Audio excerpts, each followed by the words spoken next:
দাবি সেটেলাইট মাছ কাউন্সিল আমাক লাগিবই সেটেলাইট মাছ কাউন্সিল আমাক লাগিবই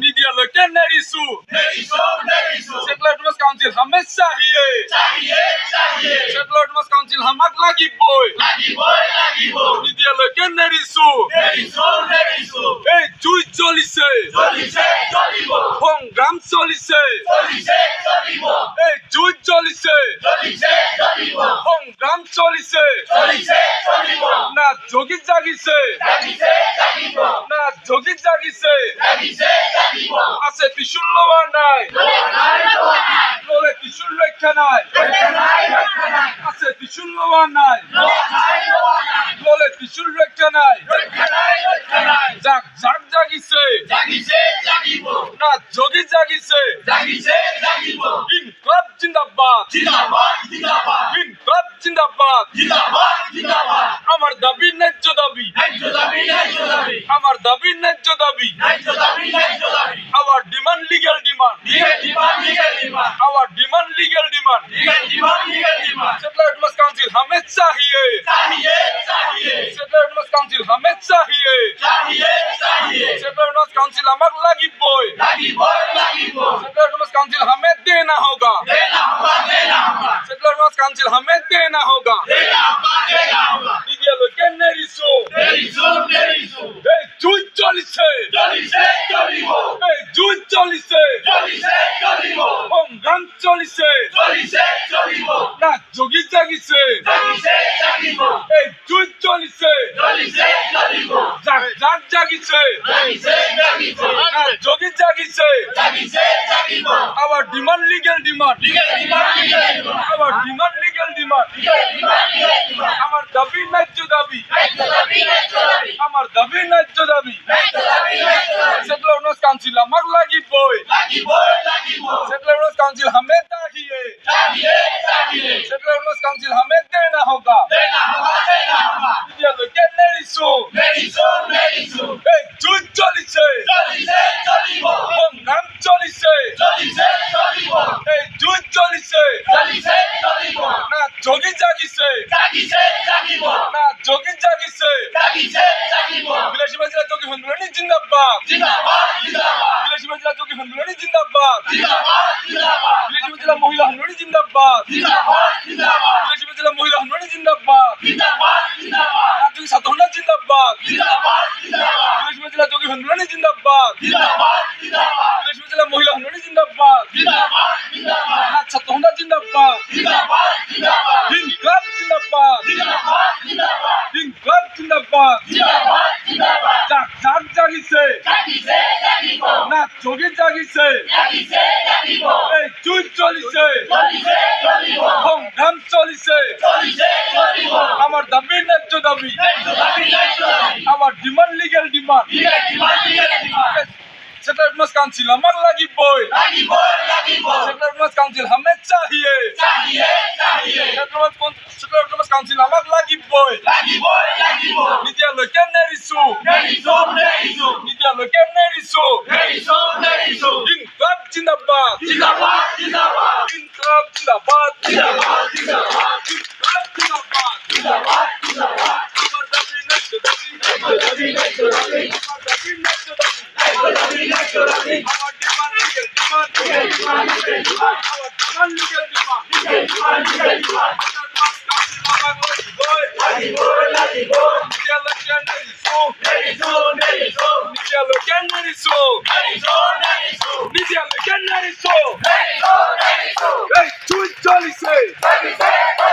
সংগ্রাম চলিছে এই জুই জ্বলিছে না যোগী জাগিছে ahoya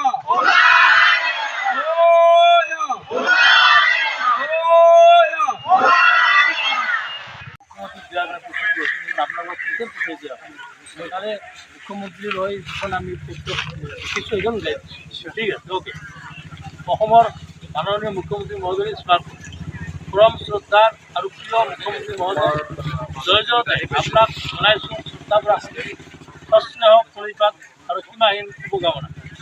আমাৰ দৰে এখন সমস্যাজৰ্জৰ ৰাজ্যৰ মুখ্যমন্ত্ৰীৰ ভূ দায়িত্ব লোৱাৰ মুহূৰ্তৰে পৰা ৰাজ্যখনৰ সৰ্বস্তৰ নাগৰিকসকলৰ সৰ্বাংগীন বিকাশ আৰু উন্নয়নৰ বাবে আপুনি অভূতপূৰ্বভাৱে যি অপুৰুষাৰ্থ চেষ্টা অব্যাহত ৰাখিছে সি কেৱল অতুলনীয় নহয়, সঁচাৰ্থক ঐতিহাসিক।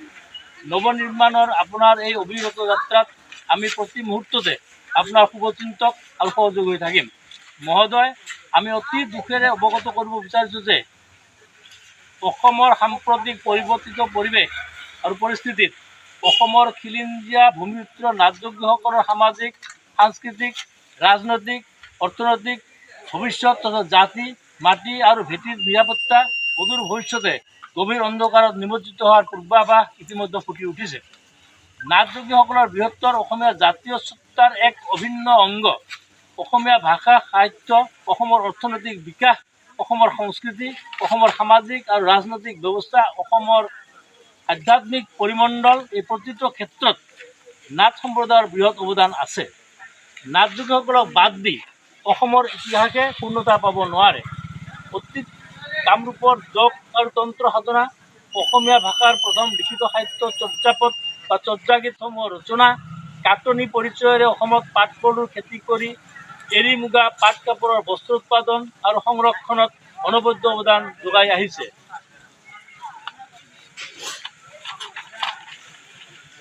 অসমৰ প্ৰতিটো সংকটৰ সময়ত অসমৰ নাট্যজ্ঞসকলে চৰম ত্যাগেৰে দেশমাতৃক সেৱা কৰি আহিছে। ঐতিহাসিক পথৰুঘাটৰ কৃষক বিদ্ৰোহত সম্প্ৰদায়টোৰ কৃষকৰ আত্মবলিদান, ভাৰতৰ স্বাধীনতা সংগ্ৰামত ঢেকীয়াজুলিত 42 20 ছেপ্টেম্বৰত পাঁচগৰাকী নাট্যজ্ঞৰ শ্বহীদ আত্মবলিদান আৰু 80 দশকৰ বিদেশী বহিষ্কাৰ আন্দোলনত 855 জন শ্বহীদৰ ভিতৰত 140 গৰাকী শ্বহীদৰ অসমৰ অস্তিত্ব ৰক্ষাৰ হকে প্ৰাণ যোগাই ইত্যাদি অনেক অৱদানেৰে অসমৰ ইতিহাস বিশাল হৈ আছে। অসমত নাট্যজ্ঞসকলৰ ইতিহাস ভোগৰ ইতিহাস নহয়, ত্যাগৰ ইতিহাস। পৰিতাপৰ কথা, নাট্যজ্ঞসকলে অসমৰ আটাইতকৈ অৱহেলিত, উপেক্ষিত, অনাদৃত আৰু অনগ্ৰসৰ এটা খিলঞ্জীয়া অসমীয়া জনগোষ্ঠী। ৰাজনৈতিক দিশটোত অসমৰ ভিতৰত সৰ্বাধিক উপেক্ষিত এই জনগোষ্ঠী। স্বাধীনোত্তৰ ভাৰতৰ বিগত 77টা বছৰত অসমৰ 42 লক্ষ নাট্যজ্ঞৰ মাজৰ পৰা অসমৰ বিধানসভালৈ নিৰ্বাচিত হৈ যোৱা জনগোষ্ঠীৰ প্ৰতিনিধিৰ সংখ্যা মাত্ৰ 7 গৰাকী। তাৰে 5 গৰাকী বৰাক উপত্যকাৰ আৰু মাত্ৰ 2 গৰাকীহে ব্ৰহ্মপুত্ৰ উপত্যকাৰ অসমীয়া ভাষী বিধায়ক। নাট্যজ্ঞসকলৰ অসমৰ জনজীৱনৰ সদায় এক টেকেন ফৰ গ্ৰেণ্টেড জনগোষ্ঠী হিচাপে একাষৰীয়াকৈ আঁতৰি থোৱা হৈছে। অসম প্ৰাদেশিক যোগী সন্মিলনী 1919 চনতে প্ৰতিষ্ঠাপিত 105 বছৰত ভৰি থোৱা নাট্যজ্ঞসকলৰ আটাইতকৈ পুৰণি এক জাতীয় সংগঠন। নিজৰ মানুহখিনিৰ সুখ দুখ, হাঁহি কান্দন, উন্নতি অৱনতিৰ প্ৰতিটো ক্ষেত্ৰতে সংগঠনটোৰ এক জাতীয় দায়বদ্ধতা আছে। সেয়েহে অসমৰ সকলো জাতি জনগোষ্ঠীতকৈ ৰাজনৈতিক, অৰ্থনৈতিক আৰু সামাজিকভাৱে অধিক উপেক্ষিত, অৱহেলিত তথা অনাদৃত নাট্যজ্ঞসকলৰ সৰ্বাংগীন বিকাশৰ বাবে, স্বাধিকাৰ ৰক্ষাৰ বাবে 2014 চনৰ 23 মাৰ্চত অসম প্ৰাদেশিক যোগী সন্মিলনীয়ে নাট্যজ্ঞসকলৰ বাবে এখন উপগ্ৰহীয় ছাত্ৰ সাহিত্য পৰিষদ গঠনৰ দাবীত গুৱাহাটীত এখন সাধাৰণ সভাৰ যোগেদি গঠন কৰি দিছিল নাট্যজ্ঞ ছাত্ৰ পৰিষদ উপগ্ৰহ দাবী সমিতি। সন্মিলনীয়ে কঠোৰ পৰিশ্ৰমেৰে অসমৰ জিলাই জিলাই জনগোষ্ঠীৰ মানুহখিনিক অনুপ্ৰাণিত কৰি এই একে বছৰে 22 ডিচেম্বৰ তাৰিখে অসমৰ প্ৰায়বোৰ জিলাত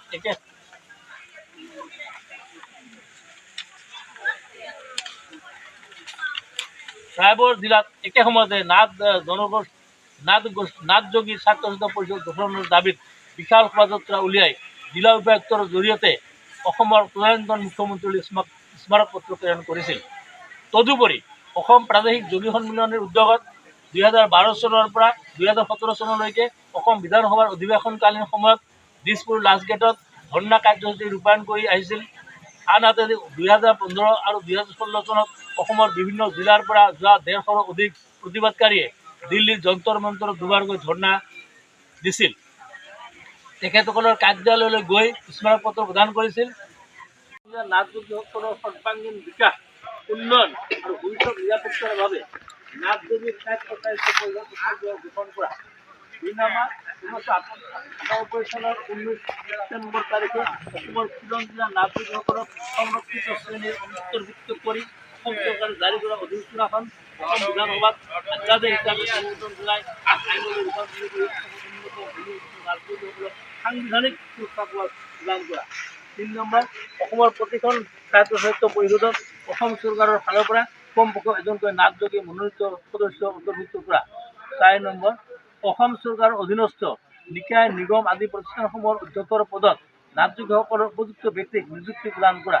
অন্যান্য যিবোৰ দাবী আছে তাৰ ভিতৰত 1 নম্বৰ, গুৱাহাটীৰ লাখৰাত সন্মিলনীৰ নিজা মাটিত অৰ্ধনিৰ্মিত অৱস্থাত থকা অসম প্ৰাদেশিক যোগী সন্মিলনীৰ মুখ্য কাৰ্যালয় বিভাদেৱী ভৱনৰ নিৰ্মাণ কাৰ্য সম্পূৰ্ণ কৰি তোলাৰ লগতে গুৱাহাটীৰ ৰূপনগৰত অৱস্থিত গুৱাহাটী মহানগৰ যোগী সন্মিলনীৰ অৰ্ধনিৰ্মিত মুখ্য কাৰ্যালয় ভৱন ও কৃষি গৃহটিৰ নিৰ্মাণ কাৰ্য সম্পূৰ্ণ কৰি তোলা।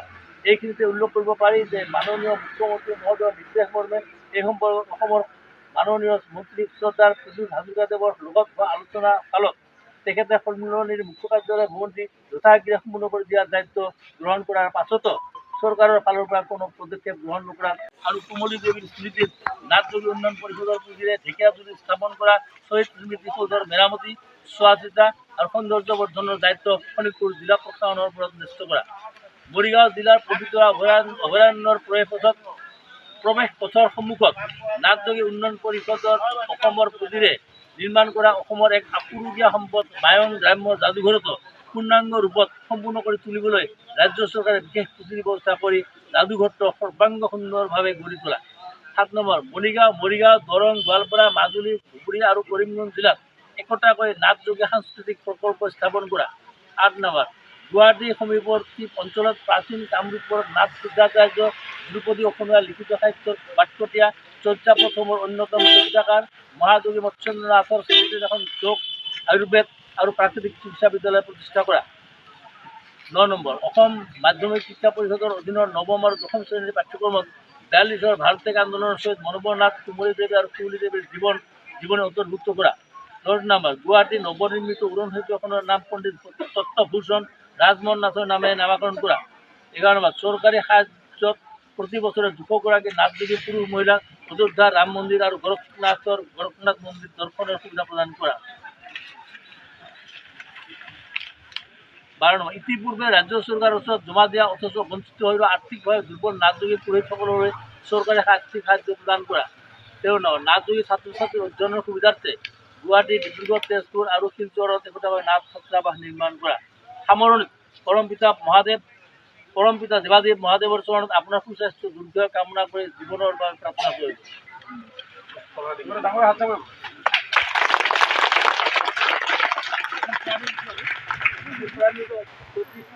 মাননীয় অসম জিলা আয়ুক্ত, অসমৰ জিলা বিষয় অসমৰ